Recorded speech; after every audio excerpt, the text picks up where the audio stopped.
no strike. Aaron waiting. The outfield deep and straight away. Fastball is a high drive into deep left center field. Buckner goes back to the fence. It is gone. Here's the pitch by Downing. Swinging.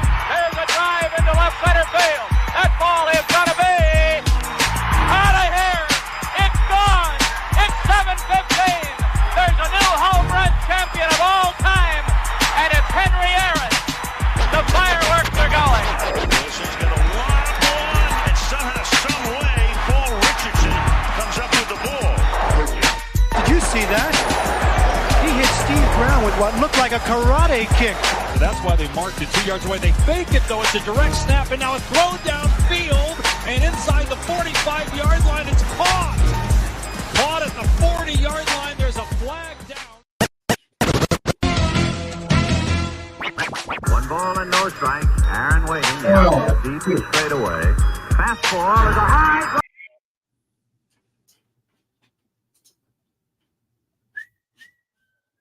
I can't even get us up in here.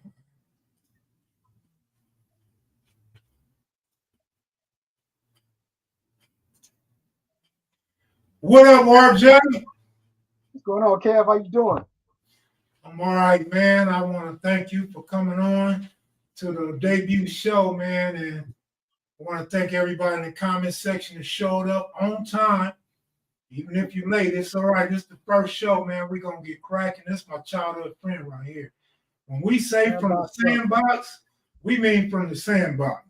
From the sandbox. You know, to the ball box. Absolutely.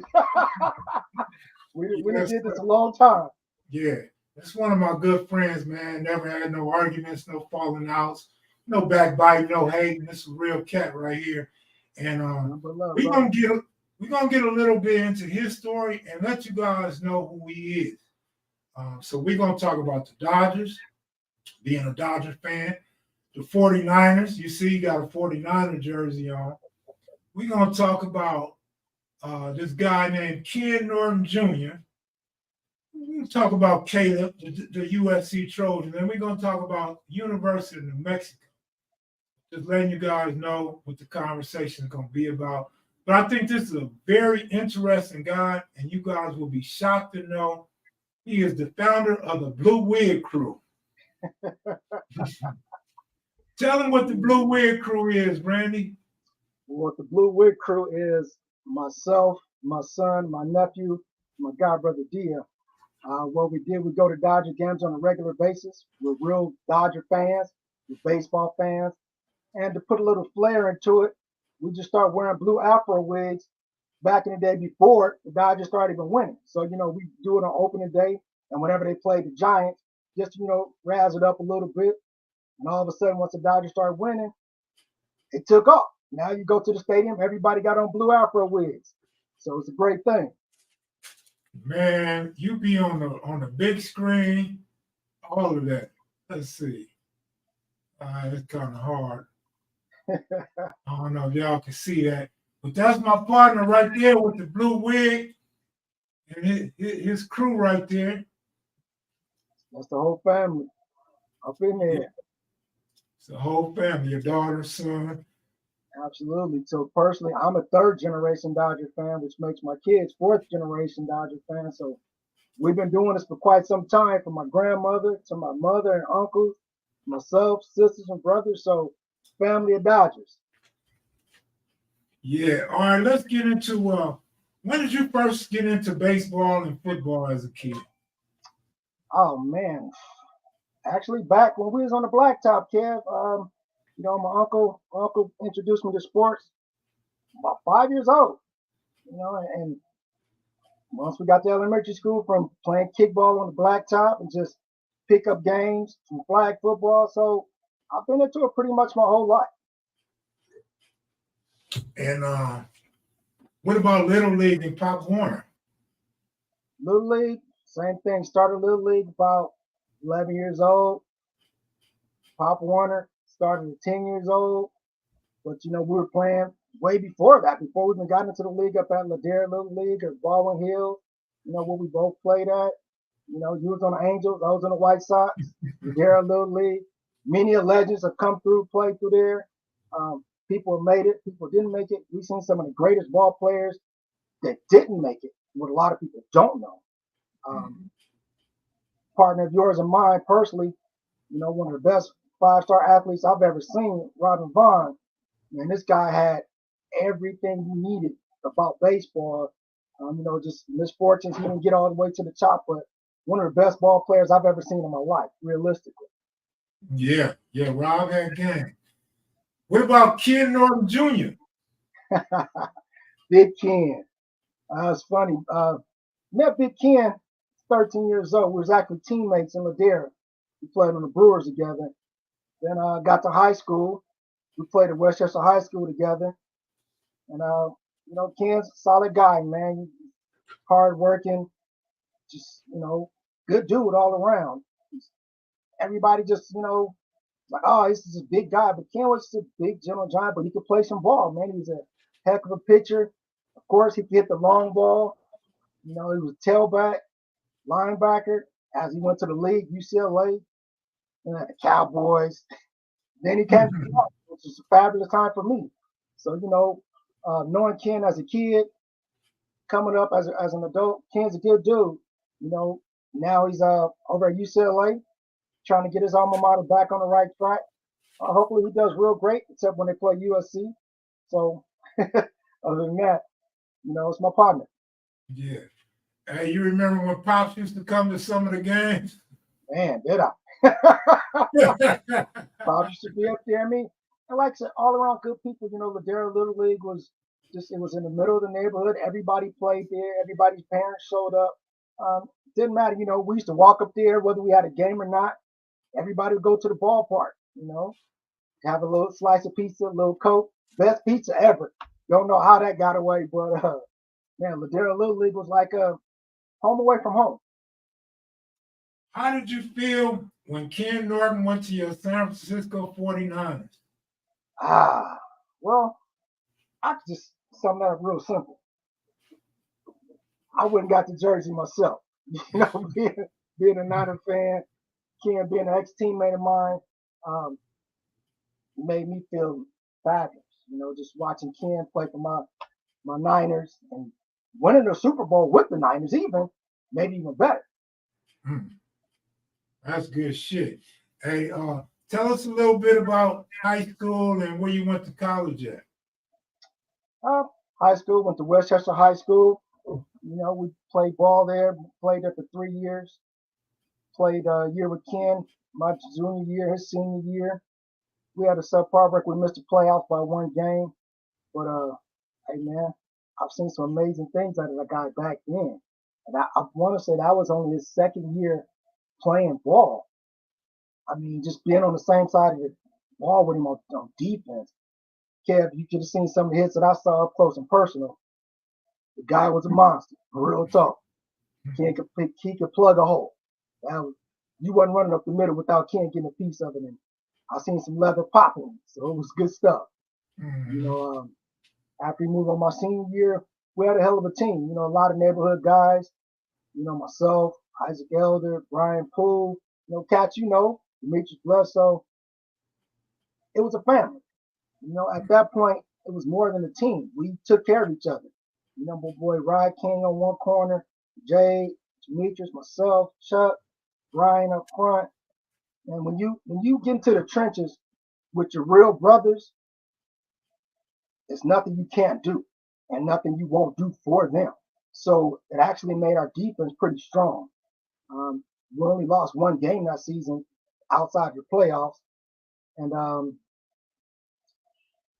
the playoffs. That was a wild one. But man, just Friday Night Lights. I know a lot of people seen the movie, but it was real, man. Just that feeling, just suiting it up, getting to the locker room, getting dressed, seeing your partners, getting ready to just go to war. It's like nothing else you've seen, man. The feeling never goes away. You always have those great memories. It was great time. Great times. You know what's so funny? In person, growing up with you and running across you as an adult, you were very braggadocious type of guy. You come on here, you all humble. You ain't said nothing about yourself, how good you was, how hard you hit, none of that. Well, I leave that up to the people that see me play. Back in the day, blacktop talk, that's different. You go talk about yourself on the blacktop. If it's, just me and you. I did, the years I was at Westchester my junior year, tied for the league, interceptions. My senior year, I led my team in interceptions. Went on to Santa Monica College where I played for 2 years. Led the state of California in interceptions, which actually got me a scholarship to the University of New Mexico, where, it was, again, good times. Had a 72-yard punt return against BYU.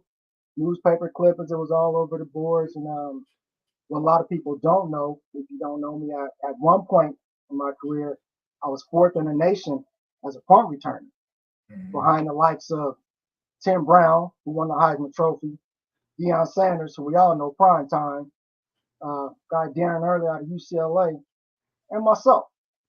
And I fell off because my coaches wanted another one of our players to return punts to battle Tim Brown for all-purpose yards, which I was fine because I was a punt blocker as well. So it all worked out, man. My teammate Terrence Mathis put up hell of a stats, played ball with the Atlanta Falcons. They just retired his jersey in New Mexico. So, hey, man, I had a great career. I loved it. I love the sport. I still love the sport. And I love talking about the sport. I mean, it's Sunday talk. You've been around the fellas, grab a barbecue grill, pop on some meat, grab a couple of brews, do what we do. Absolutely. Let's go back to Little League for a minute, baseball. Who are some of the other guys, big names that they might know of that you played with? Summit Field. Oh, man, somebody you and I both know very well, Victor Height. Man, that's another one that got away big. It's monster. I seen Vic do all kind of crazy stuff too. I mean, you got the Fountains, Jewel, Dia, Big Royce. How'd you go without saying Royce Clayton? Many years in the MLB. Chopping it up with Royce last week, just had a little conversation, and we were laughing because he was saying, knowing how big of a Dodger fan I am, that he was going back to San Francisco to do a little celebration of the Giants, and he laughs about it every time because when the Giants used to come to town, of course, we root for Royce, but come on, being a Dodger fan, you hate the Giants. Right. And there was a guy that played for the Pittsburgh Steelers. Absolutely, Charles Lockett. Charles Lockett was a catcher, played for the Phillies. Then he was at Long Beach State. Man, Lockett, boy, had hands. And he had a cannon behind him, catching. But did multiple years with the Steelers, Charles did good too. So like I said, we played with a lot of cats that really, went to the next level. Mm-hmm. And, realistically at our age, we held our own. But I'm proud to say I played with those brothers, and they did a great job. They went up and, like I said, I don't get to run into Ken too often, but I have a couple of times. Still humble, great dude, good friend still. I mean, what can I say about Royce? Royce is one of my heroes right now. And the reason I say that, took my son to a ball game when he was little. High to a duck. I think he was only in the minors, man. And, we talked to Royce, seen what you were, telling him about Royce. After the game, Royce, took his time, talked to my son, and gave him his bat and gloves, and he was a Royce fan ever since. And like I said, that took me to the top. Royce was my favorite ball player from that point on. Let alone being a good friend. Hey, I always mention Royce on here, and I mentioned Mike Miller once or twice, but it's funny because them dudes wasn't as good as us. And then you see Royce just steady develop and get better and better. And Royce wasn't no hitter. And I remember one time, this real personal, right? I'm gambling, and I bet against the Texas Rangers, and Royce is on the Texas Rangers. And Royce cannot hit. Couldn't hit the curveball. As far as we concerned. Royce was walking. He got speed. He got glove. At that point, he couldn't hit the curveball. Man, this fool went in the hole, grabbed the ball, threw the boy out. I'm mad at Royce. But then Texas come up, I think it was the bottom of the ninth or maybe the top of the ninth. Royce come up with a man on, 2 outs. I'm like, this game over. I won. Royce finna strike out or the ground ball. He always ground out the shortstop. That MF hit a home run, man. I was so mad. That's right. That's right. I said, the homie worked me, man. But, you know, what I learned from that is you can't keep looking at a person the same way you looked at them when y'all was kids. No, you can't, because we all grow, we all evolve. Yeah. And Royce was consistent. He stayed with it, and he became a professional, and he stayed in the league a long time, too. He did. And he didn't have no short career. To add to that, you know, just knowing how humble Royce still is to this day, knowing that Royce was drafted and traded. He was traded from the Giants to the St. Louis Cardinals to be the heir apparent to who I think is the greatest shortstop to ever play in the MLB, which is Ozzie Smith. Royce was the heir apparent to Ozzie. A lot of people don't know that. Royce's glove was immaculate. Yeah, he had gloves. Yeah, he had gloves. Even no matter who he played for, Colorado, you know, Texas, you hit the ball in the gap, Royce is gonna get it. That's what I'm saying. That's how he got me. He was always good on Dito and speed, so could never take that away from a kid. Exactly. And like you said, you know, we worked on our craft every day. You know, growing up in the neighborhood, we was at 54, hitting on the blacktop, or we in the street playing with a tennis ball. Then we started playing tape ball where the ball move all kind of little crazy ways. So if you can hit those things, man, you can pretty much hit anything. So, man, like I said, Royce is one of my heroes to this day because he's good all-around dude. He's a hell of a coach. He's coaching his son right now in high school. And, man, I tip my hat to him every time I see him. Great dude. I think a lot of that started with kickball in elementary school. That was the competition level. You know, you, myself, like I said, Mike Miller, Andre Lewis, Brett Van Loo. We didn't like to lose. Darren Higgins. Yeah, DH, still my boy. We didn't like to lose at anything. And we competed against each other, which I felt made us all better. It made us all better, you know, because like I said, if you're getting picked, you don't want to get picked last. You know, that was one thing. And when you play, you want to play to the best of your ability. So like I said, we had that real old school neighborhood, man. We were always outside. We were outside kids. Didn't matter what the sport was, we was playing. Football, baseball, basketball. We was on. You know, we was always on. We was always going at it. Hey, and just for the record, our sisters grew up together. They did. I had 5 sisters. Your sister all went to Overwrite. You know, Westchester. If you're watching, how you doing, Kim? You know, so our families, man. Like you said, we come from the sandbox, too, the real sandbox. You know, your brother used to, you know, toughen us up, teach us how it was, and shit. What people don't know, Lamont was a hell of an athlete. You know. Yeah, I was telling him that last night. Man, Lamont skilled, had wheels, he could hit. And just, you know, he was just strong for a kid his size. It's like, so, you know, we looked up to Lamont too. We were blessed. We grew up with a lot of guys that just nobody has ever seen, you know, from Von Dedricks, Wendell Nolan, Rodney King, you know, Paris, Calvin Rodell.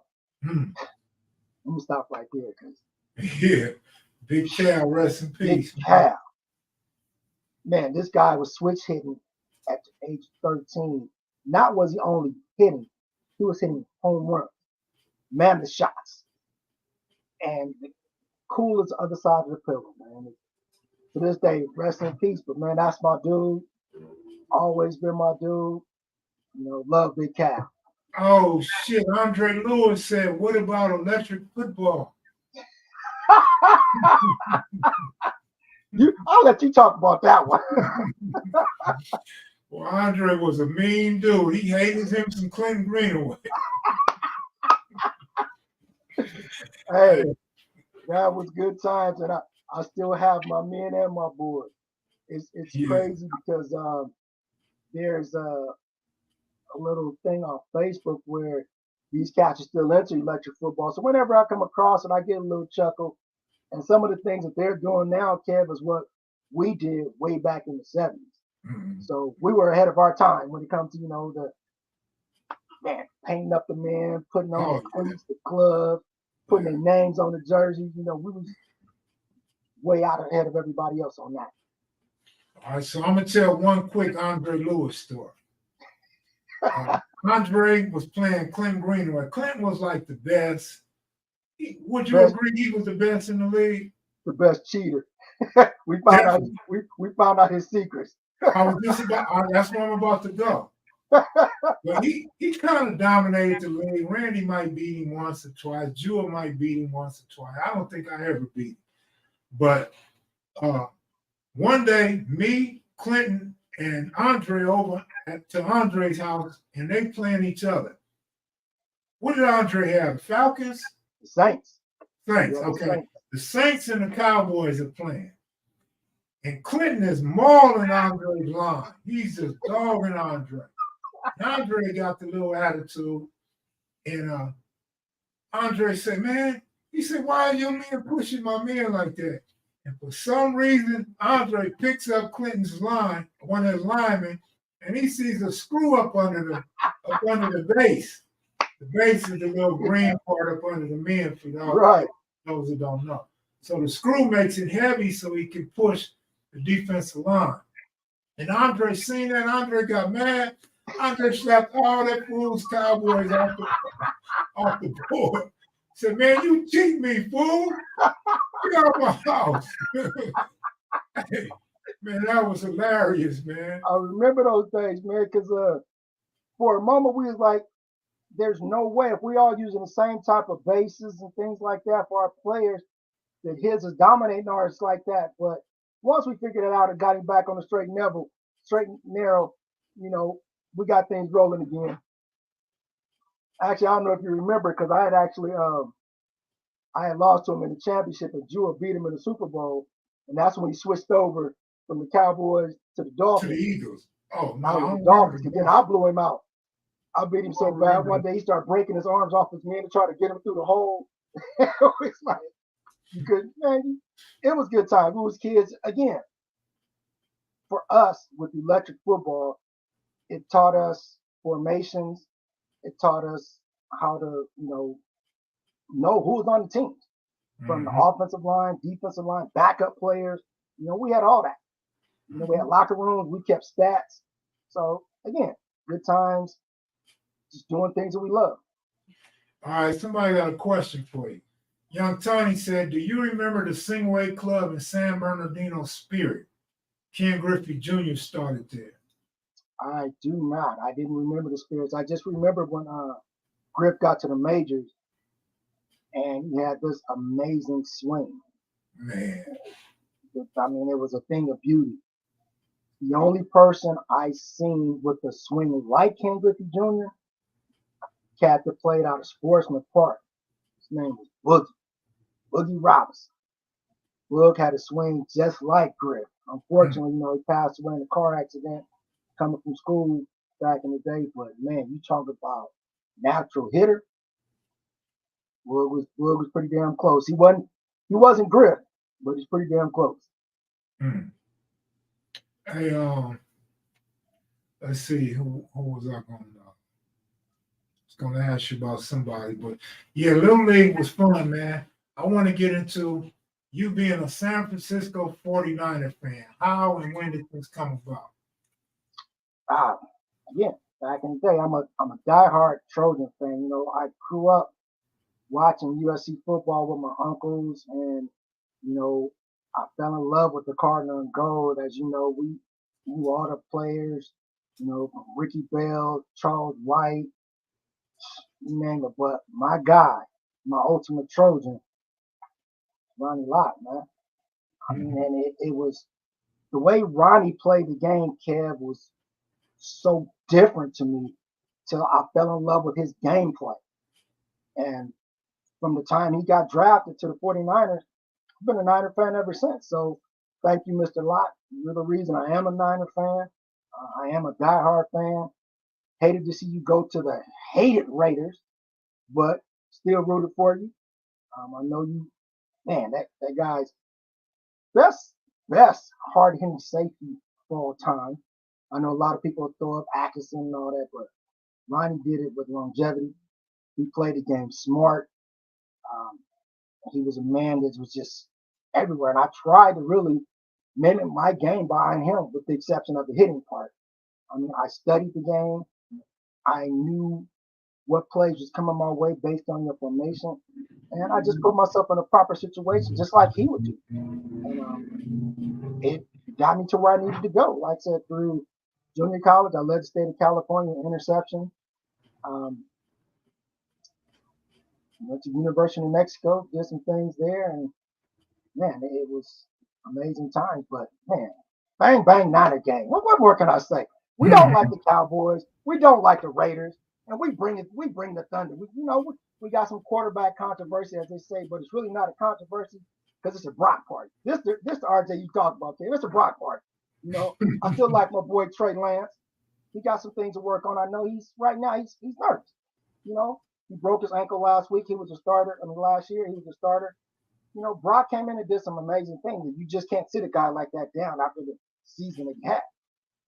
So I love what we're looking at right now. We're still sitting on the number one defense in the NFL. And what can you say? Like, oh, Debo. You give Debo the rock, anything's possible. Now we got McCaffrey. Sky's the limits. I'm looking Super Bowl. Super Bowl or bust for me, baby. That's where we're at with me. See, Ronnie Lott, definitely the best of all time at that position. Who's second? That's where you throw it up because he's the best safety of all times in that position. Now, when you get into that, you had Rod Woodson, played the game very well, very smart. You got the young bucks, not too young, but Troy Polamalu, another Trojan. What can you say about that guy? He's first ballot Hall of Famer, I'm sure. Ed Reed. Woo! Ed Reed, Brian Dawkins, old school Mel Blunt. These guys was bringing it. They was bringing it to. The game has evolved so much from when we were kids to where we are now. I don't think the guys playing in the league now could probably play back then because you get your head handed to you. Yeah, no penalties. That's always a good debate. With no penalties, Kev. Yeah. I've seen Terry Bradshaw picked up a thrown on his head. I've seen, Joe get hit and damn near not get up. Steve Young's career was ended by a concussion. Monday Night Football, Aeneas Williams cleaned his clock. Never came back. Fran Tarkenton. So, man, and it's crazy because, this game, it's a game. People take it seriously. People do all kind of crazy stuff. I love the Niners. As you well know, I got all kind of paraphernalia, cups, hats, shoes, shirts, socks, jerseys, you name it, I'm in. Pass off to my club brothers and sisters. I haven't been around since the pandemic, but 49er faithful. We in. Sundays they ride deep. I know you've seen some of the games where 49ers travel. The team travels very well. You'll see a sea of red almost any given Sunday, based on how we get down, how the games shape up. But it's a real deal, man. I like to see that. Show up and show out. 3 names for you: Atwater, Brian Dawkins, and Sean Taylor. Woo! All right. Let's go with Atwater. Steve. I played against Steve in college, actually. He was at Arkansas. He was a real deal back then. Everybody thought Christian Okoye, what they called him, a Nigerian nightmare, played for the Kansas City Chiefs. One Monday night, this guy was coming through the hole. Atwater hit this guy so hard, you thought it was a car wreck. pretty much ended his career because he never ran the ball the same again. So, man, hats off to Steve Atwater. I forgot about that brother. But again, smart individual, knew how to play the game. Another guy mimicked his game behind Ronnie Lott, and just bringing it. B-Dog. Another one, Brian Dawkins is just everywhere. Again, students of the game, man. If any of you young guys watching this right now, understand, study the game. Play the game, but study the game. Know what you're doing. If you look at this game, you could really break it down. Because for me, Kev, it became slow motion. In high school, football became slow motion. I could see things other people didn't see. I don't know why. I don't know how. But I studied the game. Most people look at football. I studied football. Most people look at baseball. I studied baseball. When me and my kids are at a baseball game, we're literally breaking down the pitches, situations, what should happen. If it doesn't happen, why didn't it happen? Where should the ball go if it's hit? I mean, we're breaking it down. We're making it simple. And you got so many people listening to our conversation around it. So they get intrigued and they start asking us questions. But it's all from the love of the game. You know, the love you have, the love I have, which pretty much created the Blue Wig Crew. I'm sorry, and the other safety you mentioned was it Taylor? Dawkins and Sean Taylor. Man, and that one hurts because Sean's life got ended on some BS, man. You know, just protecting his family. Somebody broke into his house, as we all know. But the way this kid played the game, man, he was like the Tasmanian devil. You know, and no disrespect to Ed Reed, but Sean probably would have been as good or a little bit better than Ed. That's how he played his game. Again, a student of the game, knowing where the ball is going to go, knowing what position to put yourself into. And when you do these things, Kev, game slows down. It's almost like when we play electric football. You know, we took our time to set the men up, line the men up. But you know where the play was going. But your job was to stop it. So sometimes people can know where the play is going, but if you don't put yourself in a position to stop it, it means nothing. Right. You know, I didn't lead the state of California in interceptions for no reason, Kev. It wasn't an accident. It was intentional. I know people talk about, you know, Gilligan's Island and how Dion was, you know, Gilligan. And again, no comparison, no disrespect to prime time. One of my favorite players of all time. But I was a hell of a corner myself way back in the day. And literally, Kev, it came out to the point I would have the ball thrown my way 2, maybe 3 times a game. And guarantee you, if you threw it more than that, I got it. And within those 3 times, I probably had it then too. So it was a great thing. I remember just as a guy that grew up in the neighborhood, I was happy when you and Bernard went to Arizona State. You know. Yeah, yes, sir. Bernard Jones. And you guys, man, a lot of us in the neighborhood, man, we felt happy for y'all. We would want to go see your games on Saturday just to see how y'all did. And them was good times, man. Yeah, you was a beast. You definitely was a beast. What happened? What ended your career? Stubbornness. You know, it was me. You know, going into spring after a season, we went 0-11. Going into the spring, the coaches are putting emphasis on just the game, which of course you got to play the game. During spring ball, I tore my thigh muscle, and the coach, I went to the trainer, and the coach came and grabbed me. Was like, "Hey, you know, I didn't dismiss you. Get back in there." And he made me go back in there, and I tore it even more.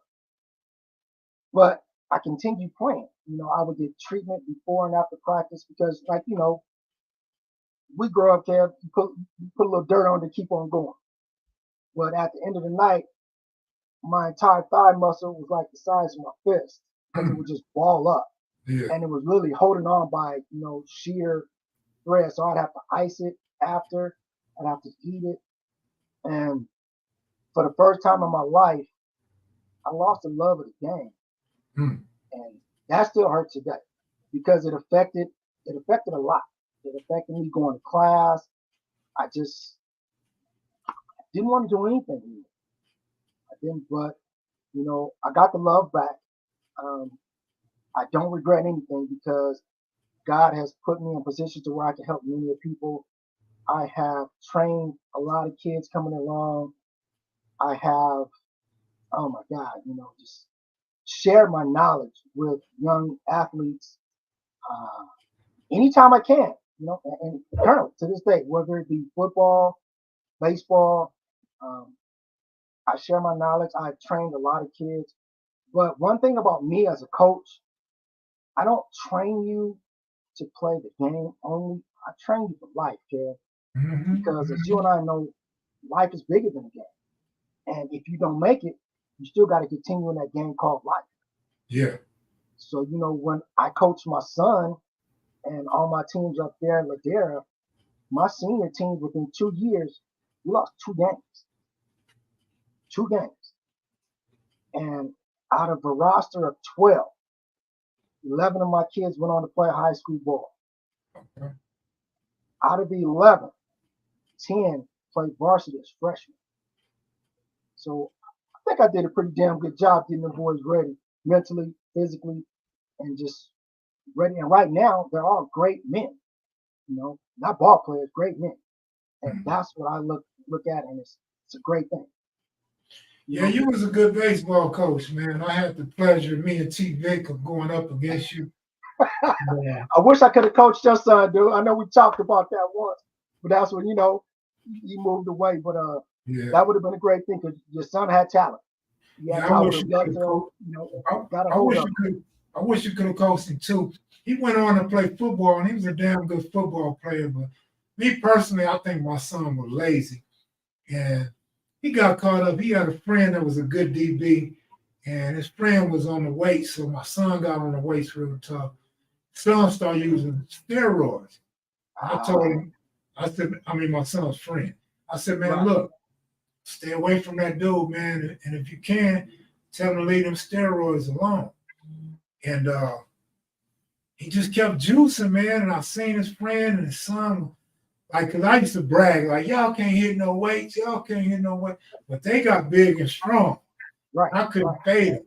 So I'm watching his friend bench press, and I'm like, man, you strong, man. You need to leave them steroids alone. Yeah. And this fool had got his girlfriend pregnant. Now they playing for San Jose State at the time, or no, not San Jose State. They playing for some school in San Jose. I think it was a JC. Okay. And fool get into it with his girlfriend, man. Them steroids had you angry and shit. And he told his girl, he said, call the police. I'll do this to you and that to you. And she called the police. Police came. He told the police, kill me. And they gave him what he wanted. Wow. They got off on him. I told my son, I said, see, man, I told you stay away from that dude. Get him off them steroids. So he tripped out, and they attributed to steroids being what sparked him and had him angry. Yeah, man, that juice is no good. I've seen it. I've seen it up close and personal. I personally have never used it. Me and a couple of my teammates, we were gym rats because I hated the weight room. But once I got to New Mexico, we had no choice. So we were up at 5 in the gym. We was pumping it. Pumping an iron, and the coach, we had weight coach, we had 2 weight coaches, and they made you lift weights right. So like I said, going into spring ball, man, we seen a couple of teammates, like you said, just cock strong out of nowhere. He was like, dude, when we left, you was only, pushing about 250.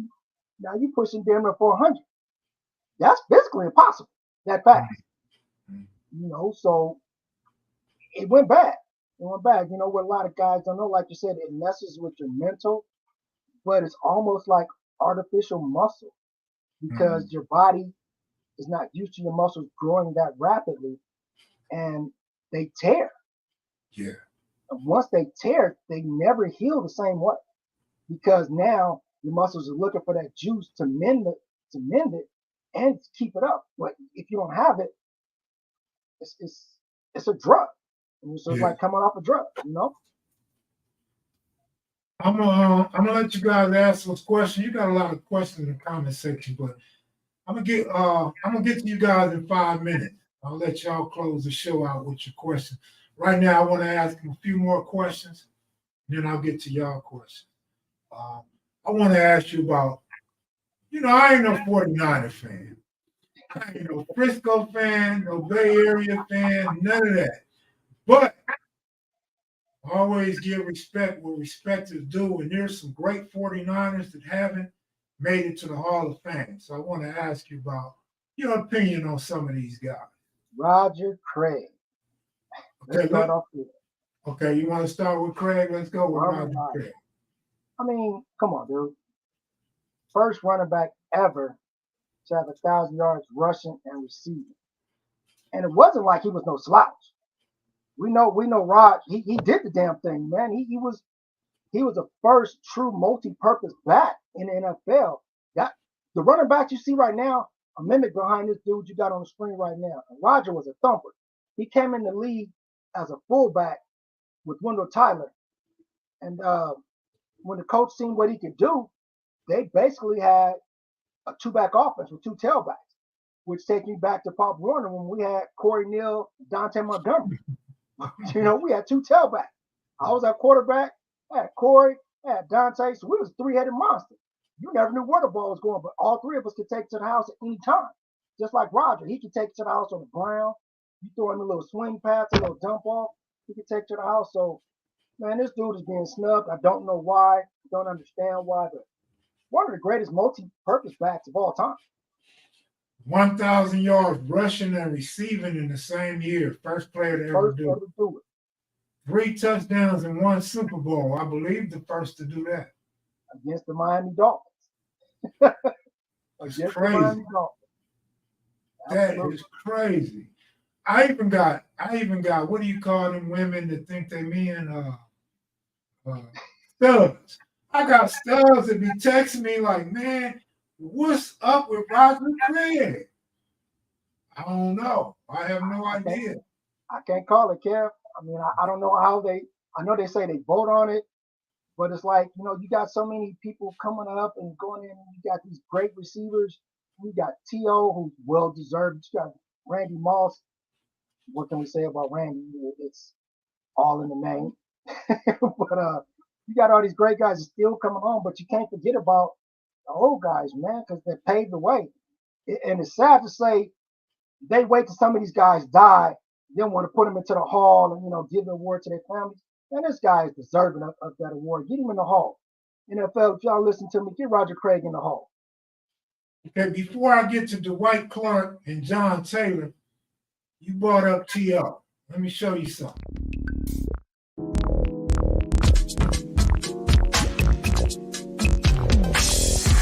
Garcia to Owens, touchdown. Owens again heading for midfield. There he goes. There's going to be a penalty on George T because he's going to clock him. Now Teague's going to be kicked out of the game. I got to tell you, I don't blame Teague for doing that. I really don't. You remember that? I remember it. That was the second time. He scored twice. The first time, they didn't know what was going on. Then Emmett tried to do it behind him, but he did it again. But, man, you talking about a beast?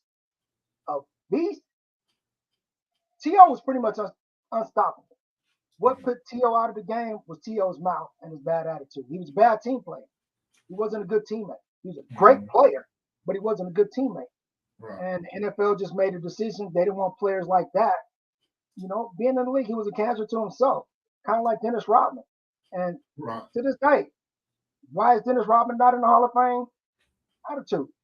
But T.O. is a Hall of Fame receiver. So, you give him that. He is in the Hall. So, I give him that. One of the greatest to ever do it, Kev. Yeah, T.O. was hard. I didn't really like him at first because he used to drop balls, but that was a bad dude right there. What? John Taylor, do he deserve to be in the Hall of Fame? Very good question. JT put up so many crazy numbers. I had great season, but because he played alongside of the great Jerry Rice and Roger Craig, Joe Montana, he kind of like slid under the radar. You know, it was like Batman and Robin, but Robin wasn't getting his fair shake. John Taylor was a dynamic duo the first dynamic duo in San Francisco, let me say that first, because I know when we had Dwight Clark, Freddie Solomon, they were cool. Then, you know, as Jerry came on, like Jerry dropped some passes in the past, but once you got John Taylor on the other side, I mean, I recall one Monday night they had Jerry double and triple team, and Joe hit John Taylor with 2 quick slants, one for 79 yards touchdown, another one for like a 82-yard touchdown. This guy, it wasn't nothing this guy could do. I mean, we in the Super Bowl against the second time around against the Cincinnati Bengals, when we had that great drive, they tried to take away Jerry, and you know, Joe being a hell of a quarterback, one of the best to ever do it, hit John on that quick slant that hits, man, game winner. You know, seconds left on the clock, just ripped the hearts out of the Cincinnati Bengal fans. You know, Chris Collinsworth hate the 49ers to this day because of that. We beat him 2 times. That's right. So, but by the numbers, Kev, honestly, I feel John should be in the Hall, but he'll be overlooked because of the fact there's so many great receivers up and coming. Fitzgerald. I mean, of course, Fitzgerald's going to go in before him. Yeah, he's bad. You know. So let me say it. Go ahead. Anquan Bolden. Oh, yeah. Yeah. Another guy. You know. So those number 2 guys, man, they kind of overlook them, and it's like, it's sad because those are the people I named are great players, and they should definitely be in the Hall. Oh, I got a gambler in the audience, right? He's a big gambler.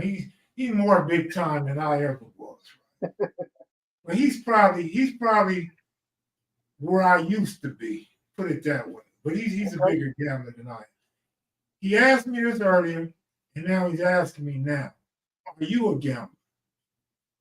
I'm a small time gambler, man. You know, I don't go to Vegas. I don't really bet the cards and everything. But, you know, put your money where your mouth is when it comes down to talking about my Niners. You know? Now he's a Niners fan. I'm backing my Niners. I'm backing my Niners all the way, all the time. It is what it is. I don't bet hundreds and thousands depending on the circumstances, situations. You know, but yeah, I'll dabble a little bit here and there. Yeah. Okay. I didn't think you did. I told him you probably didn't.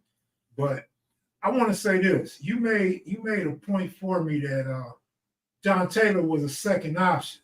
And that hurts him.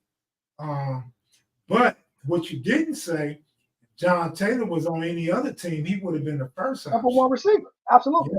Yeah. Absolutely. Number 1 receiver on anybody's team. Yeah. And everybody in the league knew that. Yeah. Everybody in the league knew that. Yeah, he would already be in the Hall of Fame. I think he had the most yards after the catch in the NFL. He did. Yeah. At one point, I ain't a 49er fan. I'm just going off. At one point, he had more yak yards than Jerry Rice did. At one point, Jerry got it all now, but at one point, John was up there. And like you said, you know, coming along the time with the Mike Quicks and all those great receivers, you know, the Rams had, none of them could touch John and Jerry. Yeah. Like being a number 2 guy, you know, he was definitely overlooked. So a great point you made was there's so many good receivers now that's going to hurt a lot of guys like John Taylor now. It is. And I never even thought of that. That was a great comment that you made toward that. I was going to tell you this.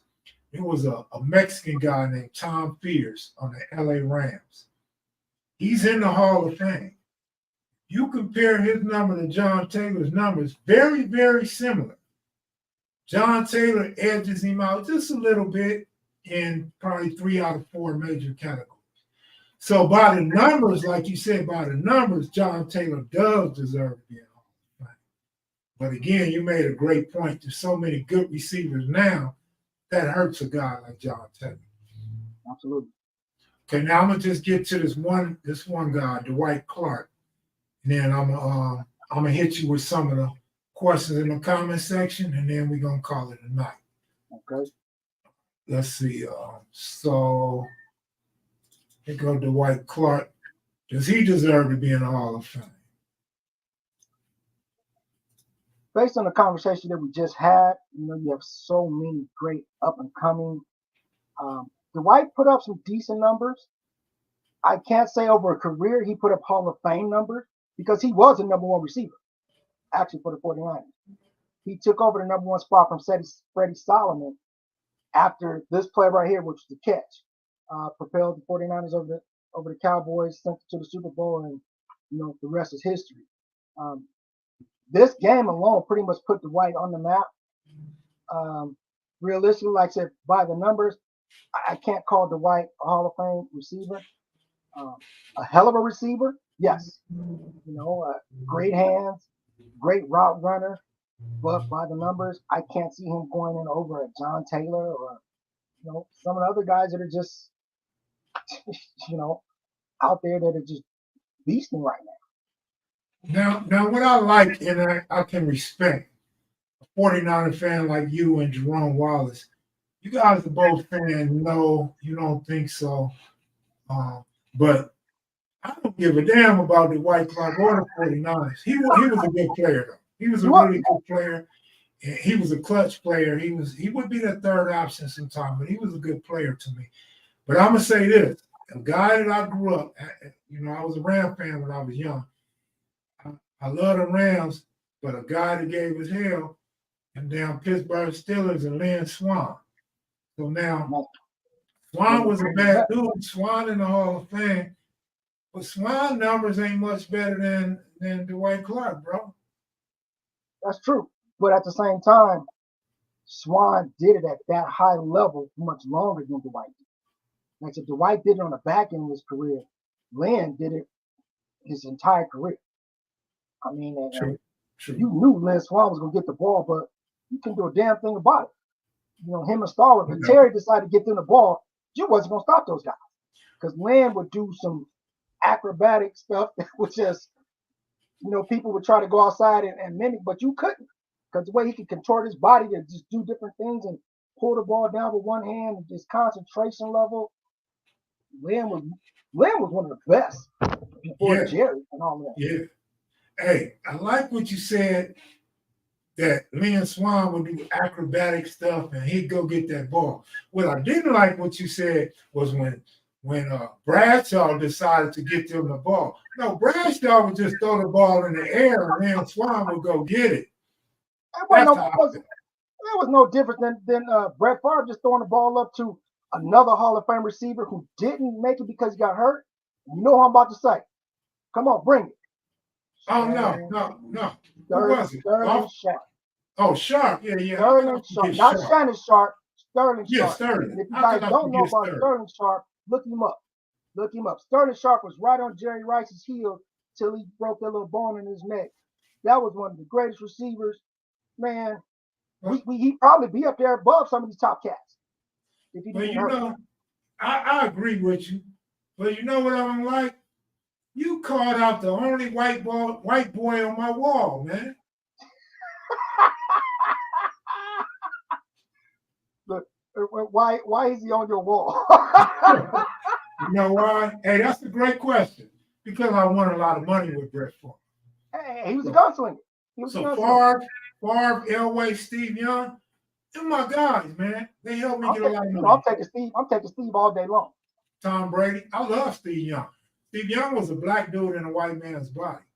And you know what I really liked about Steve Young, as sad as it is, that dude would get concussions and stay in the game. He would. And I love that about Steve Young. That's what ended his career. Yeah, because when my money on the line, I don't need you on the sideline. I bet on you, number 8. What you got for us? The Blue Wave.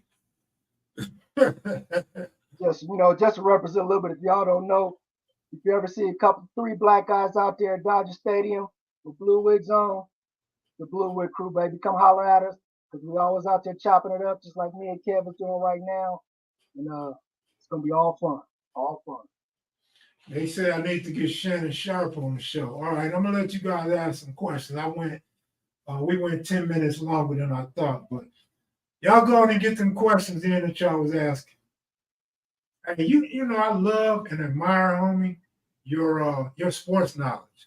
You know, I mentioned last night one of the reasons why I wanted you on, not only because I know you know your sports, but because your memory is so great.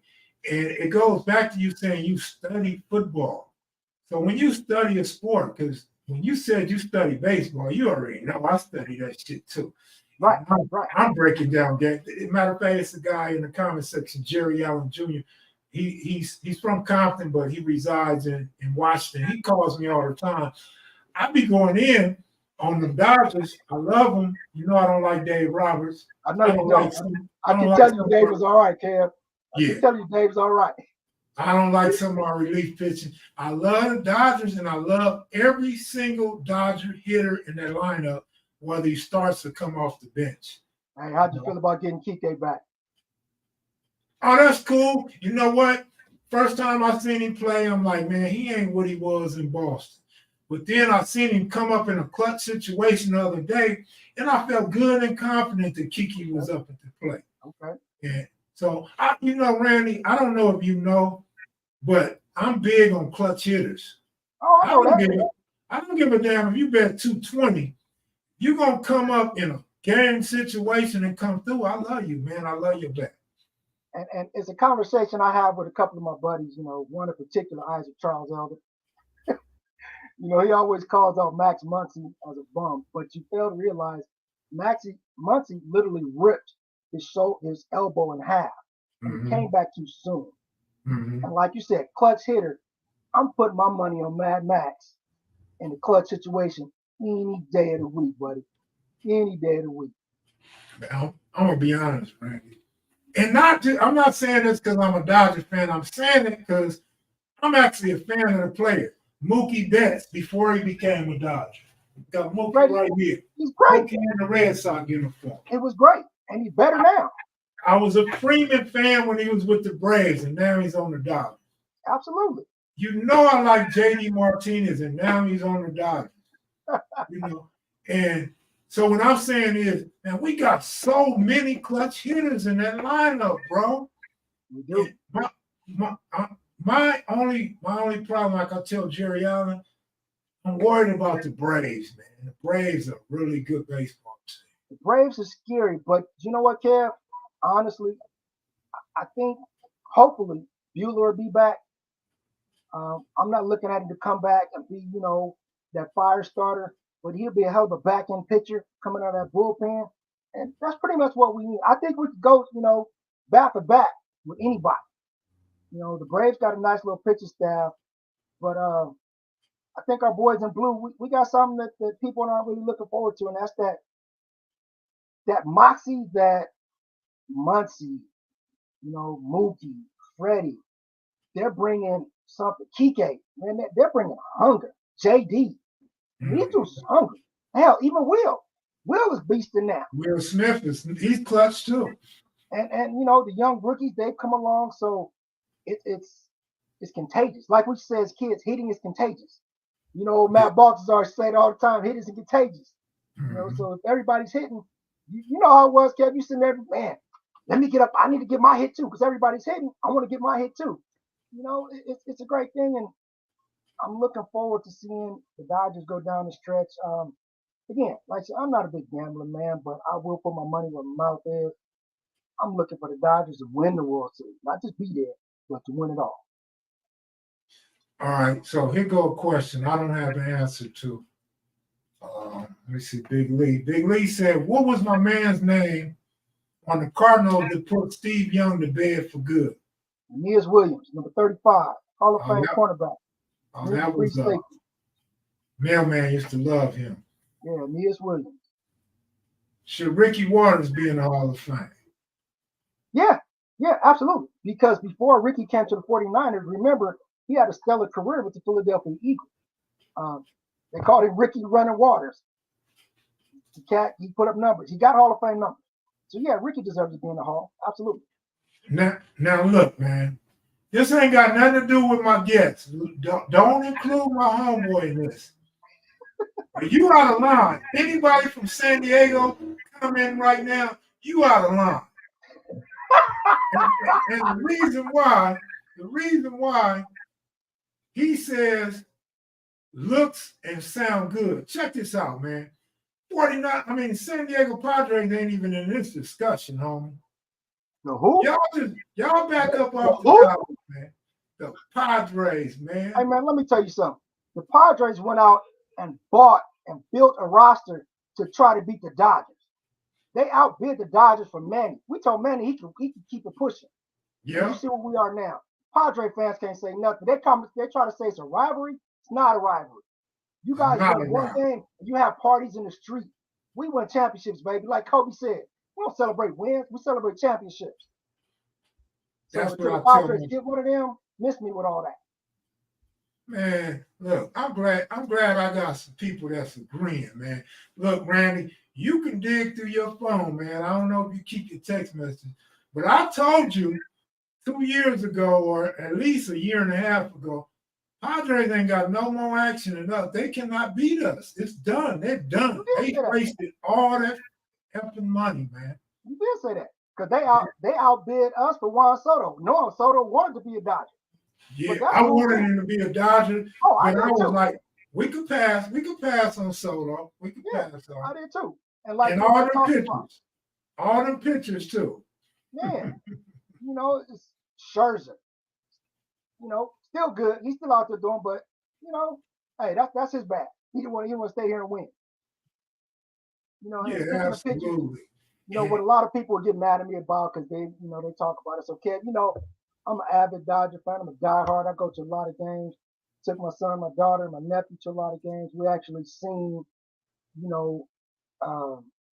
Kenley break the record.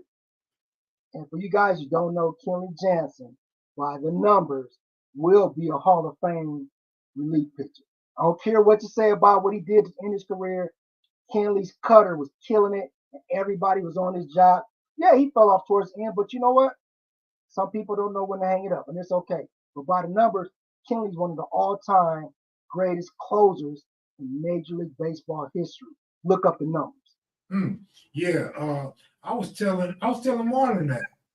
Telling Marlon that last year. Marlon hated though. Marlon hated. Yeah, Marlon hated. I don't know why Marlon's not in the comment section. But that's where we got to bring in our partner Mike. Now you talk about my memory, Mike Miller. That boy remembers stuff from kindergarten. Yeah, I'll call Mike if I need to know what color shoestrings you had on in 8th grade on a Wednesday. And he'll tell you. Yeah, Mike remember every damn thing. That's our boy though. Hey, just want to before we get cut off, man, I do want to say thank you, Kev. I love you, brother. We grew up together. Want to shout out to our brother that's no longer here, T. Vic, another hell of a ball player, grew up with, coached with, much respect. Terrell Victor, hell of a ball player, hell of a friend, but a brother, man. Rest easy, brother. Yeah, that's cool, man. Look, I want to ask you before we get out of here. Do you know Big U? I have never personally met Big U, but yes, I know of him. I know his son's a hell of a ball player, and I know he turned into a hell of a coach. I keep my eye out for the neighborhood kids, man, and I think his son's doing some big things. I like that. Big U did a hell of a job with your son, and good luck to his future endeavors. That's what I was going to ask you. Have you seen his son play? And do you go to any Charger games? Do they play the Niners this year? Preseason, but I do catch a couple of Charger games from time to time. But anytime I go to any game, I'm gonna be Ninered out, regardless of whether they're in the building or not. But I do go to Charger games. Me and my lady, we try to catch some games, and me and my daughter. So those are my ride or dies. My son actually worked the stage, so he don't get to go with us anymore. But that's my game day crew. My daughter and my lady. So we get out there, we have a lot of fun. Like say you chopping up baseball, my daughter give you a hell of a conversation too. She know the game because I taught it to her just like we do. And for all you guys online that don't know, me and Kev, like we said, we from the sandbox to the grave. But we get on the phone, we chop it up. We'll be watching the Dodger game. He tell me how much he hate Dave Roberts. I tell him, give Dave give him a little slack. If Dave's a hell of a manager, man. I mean, come on, since he's been here, we haven't lost, literally. See, See, I like chopping up with Randy because I consider him an expert, but he never agrees with me on Dave Roberts, and it be burning me up. I be hot. Like, I didn't get the conversation I wanted. Randy's so biased for Dodger players and coaches, man. I'd rather have Manny Motor coach the team. Hey, they got to understand, Manny. Manny talk real fast. I don't know if he can coach them cats. But I tell you what, there'll never be another Tom Lasorda. That's for damn sure. Man, Jerome Wallace agreed with every damn thing you said, man. But look, before I get out here, I got 3 questions for you, and then we can cut. Yes, Who sir. are your top 3 safeties today in today's game? In today's game, it's really hard for me to say who's my top 3 because, of course, I'm biased to Niners, of course. Another kid out of USC who's up and coming, Talanoa Hufanga. This guy is a torpedo, and just like Ronnie Lott, Palomalu, Ed Reed, he's a student of the game. If you guys watch this kid, I mean, I seen him at SC, and I thought he was just going to be enormous. When the Niners drafted him, I told my daughter, we got a gem that nobody know about. Now everybody knows about him. So when it comes to rating the safeties and DBs right now, Kev, I really don't like to do it because I don't see too many people that are students of the game anymore. You got a lot of players out there that are great athletes. I just don't see too many students, so I don't like to rate them because my rating premise is far beyond just your athletic ability. Yeah, your standards too high. Yeah. That's all good. Yeah, I need to see your knowledge. I need to see you making plays. I need to see you making your other players better. It's not about you being all of that. You got to make the people around you better. And I just don't see that from too many players right now. The game has become selfish, Kev. And I don't like it. It's becoming soft. It's becoming selfish. And that's one thing I do love about that Niner defense. They play as a unit. And that's how we was raised. That's how we play ball. You got to be, it's one heartbeat. You got to be out there, one heartbeat. You can't be about me. It's got to be about we. Because we are always going to do more than me. Do you think the Big Ten allowed Oregon and Washington to come to the Big Ten to stop USC from dominating the Big Ten? No, it was a money move. All that whole thing was a money move because if you guys remember, the Pac-12 was trying to pull off everything that the Big Ten is doing now. The Pac-12 orchestrated that.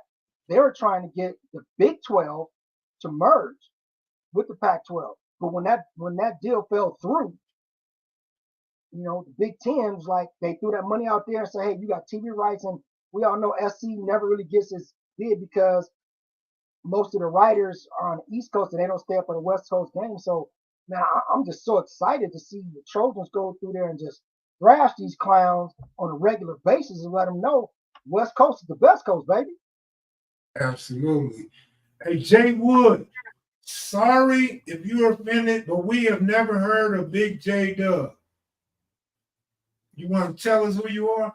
Hey, Randy, man, good looking out, man. I enjoyed you, man. You answered all the questions in superb fashion. I expect nothing less from you, man, and hope to see you soon. We watch a game, catch a Dodger game or a football game together and chop it up. Absolutely. Thanks for having me on, Kev. It was a blast. Love you, brother. And like I said, we're going to do what we do. And for you guys out there, thank you for coming on, watching us. And like I said, me and Kev, from the sandbox to the grave, baby. Love you, bro. All right. Peace, bro. Thanks. Peace. All right, y'all. That's going to do it for this episode. And thank you guys for tuning in, man. Really appreciate it.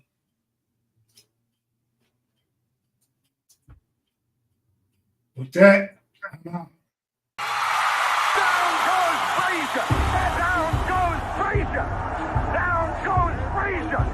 The heavyweight champion is taking the mandatory 8 count, and Foreman is as poised as can be in a neutral corner.